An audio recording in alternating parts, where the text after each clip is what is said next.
Friends, முடி நல்லா கருன்னு அடர்த்தியாக வளர்கிறதுக்கும் முடி கொட்டுறது நிற்கிறதுக்கும் முடி வந்து நல்ல ஒரு பிளாக்காக இருக்கா மாதிரி இருக்கிறதுக்கும் நான் இன்றைக்கி ஒரு எண்ணெய் தாங்க காய்ச்சினேன் வீட்டில்.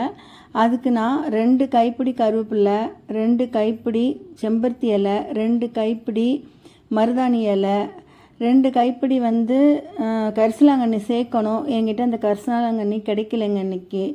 அதனால் நான் வந்து கரிசலாங்கண்ணி பவுட்ரு வாங்கிட்டு வந்து அதை வந்து நான் ஆட் பண்ணிக்கிட்டேன். இந்த பவுட்ரு வந்து நாட்டு மருந்து கடையில் கிடைக்கும். அதனால் எப்போ வேணாலும் கிடைக்கும் நமக்கு வந்து கரிசலாங்கண்ணி பவுட்ரு. கரிசலாங்கண்ணி இலை கரைச்சதுன்னா அதையும் சேர்த்து நல்லா ஒன்றா மிக்சியில் சேர்த்து அரைச்சிக்கணும்.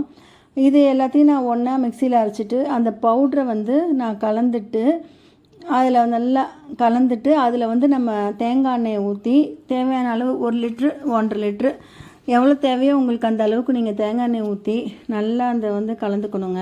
கலந்துட்டு ஒரு அடுப்பில் ஒரு இரும்பு சட்டியை வச்சு அதை சூடாக்குனதுக்கப்புறம் இந்த எண்ணெய் அதில் சேர்த்து நல்லா சடன்னு கொதித்து அந்த கொதி அடங்கும்போது அந்த பச்சை நிறம் மாறாமல் இதை இறக்கிடணுங்க.